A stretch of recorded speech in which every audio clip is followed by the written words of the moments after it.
a tragic accident while performing a stunt, a kidnapping thwarted by lions, and a lucky escape from an icy tomb. Are these tales rooted in reality, or are they figments of our imaginations? It's time to test your abilities to decipher between fact or fiction. The line that divides the factual from the unreal has long since blurred. The tales we once thought fantastical, now implanted as truth. To decipher verity from the imagined, you must break from the ordinary and consider a universe where the outlandish prevails. Can you expand your mind to see beyond our perceived reality? Can you decide what's fact or fiction? Sword swallowing has roots in ancient civilizations, and it's an illusion that takes years of physical and mental preparation. The dangers of this activity is clear, and it seems that poor Bill Tillman found out the hard way. Bill had grown up in Cardiff in the UK, obsessed with the greats of magic. Harry Houdini was his favorite, and he grew up learning his most famous tricks. One day he read an article on Houdini, and in it, the great magician was speaking about sword swallowing. From that moment, Bill knew he had to learn it. There was just one problem, though. He was terrified. Bill decided to make a compromise with himself. He would learn to swallow an umbrella instead. After all, that must be easier, right? Well, no, it turns out that it's equally as hard. It took months for Bill to get past his gag reflex, but eventually he was able to slide his prized black umbrella all the way to the pit of his stomach. Bill was so proud of his skills that he decided to enter into his very first amateur magic competition with his newly learned illusion. When the day of the show arrived, he was filled with terror, but was more excited to be paying tribute to the magical greats with the traditional trick that he had persevered in learning. Bill was up fourth, and in front of a small audience, he introduced himself and the trick he was about to perform. Then he started. He went slowly, inch by inch, until the entire umbrella was inside him. It was just as he'd practiced, and the crowd was audibly impressed. It must have been the gasps from the crowd that made Bill lose concentration, and just as he was beginning to remove the umbrella, he made a fatal mistake. He pressed the button to trigger the opening mechanism. The umbrella jumped into life inside him and caused internal injuries that would later turn fatal. We all know that accidents can happen during magic tricks, and swallowing swords and umbrellas obviously has its dangers. But did Bill really make such a simple error that took his own life? Or did we conjure up this story ourselves? I've always heard that it's bad luck to open an umbrella inside. Let us know your thoughts in the comments section below and by using the on-screen poll as we get ready for our second story. Up next is an unbelievable tale of 3 lions rescuing a little girl that was in serious danger.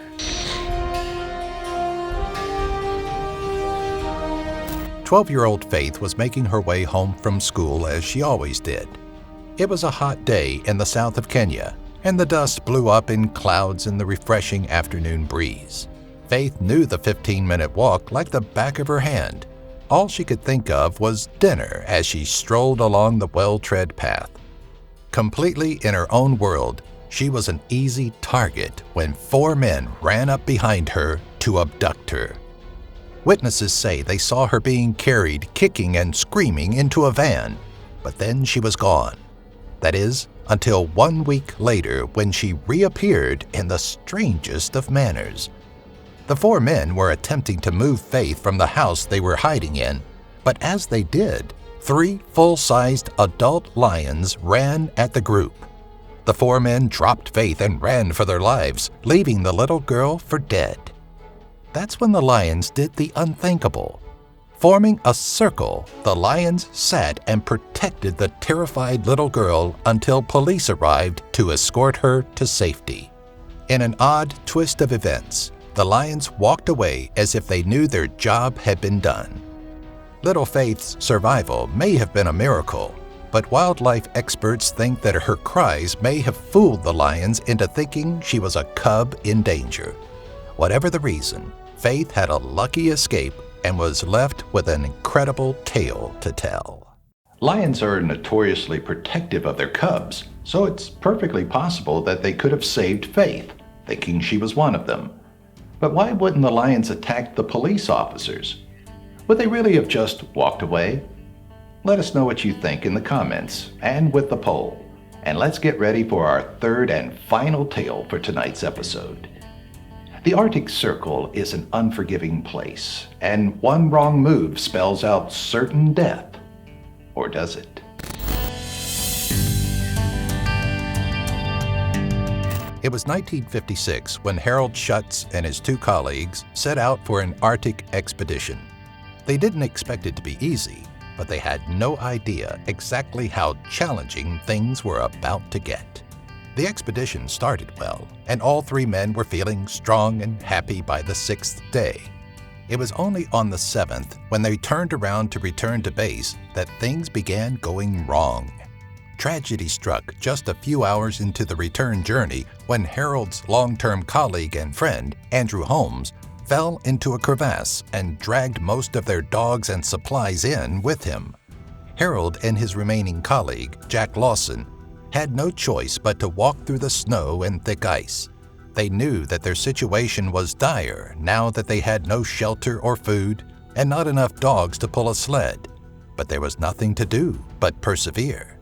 They were 300 miles from base after all.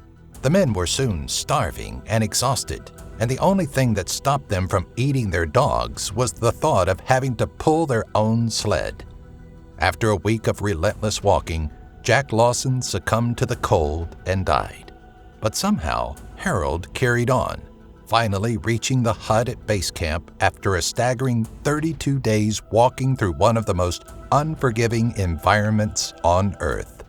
Walking for 32 days in Arctic conditions with no food or shelter is surely an impossible feat. So did Harold ever exist? Or could someone have really lived to tell such an incredible tale?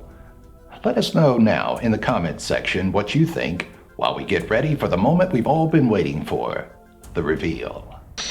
Are you ready to find out if you can decipher between fact or fiction? Let's look back at tonight's three stories and find out which were born from reality and which were fabrications of the imagination. First, we're back with Bill Tillman and his ill-fated umbrella trick. Did Bill really lose his life trying to pay homage to his favorite magicians?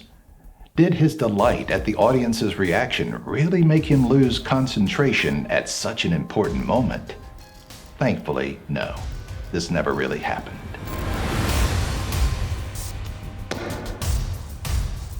Next, we're back in Africa and to the incredible story of a 12-year-old girl named Faith.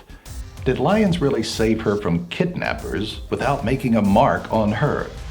They certainly did. The event actually took place in Ethiopia, but 3 lions saved a young girl from 4 men who were thought to have been selling her into a forced marriage.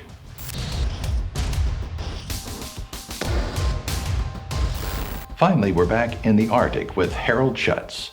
Did he really survive an ordeal that killed both of his colleagues? Well, Harold didn't, but Australian scientist Douglas Mawson did. He and his 2 colleagues took on the Antarctic in 1912, and only Douglas lived to tell the tale.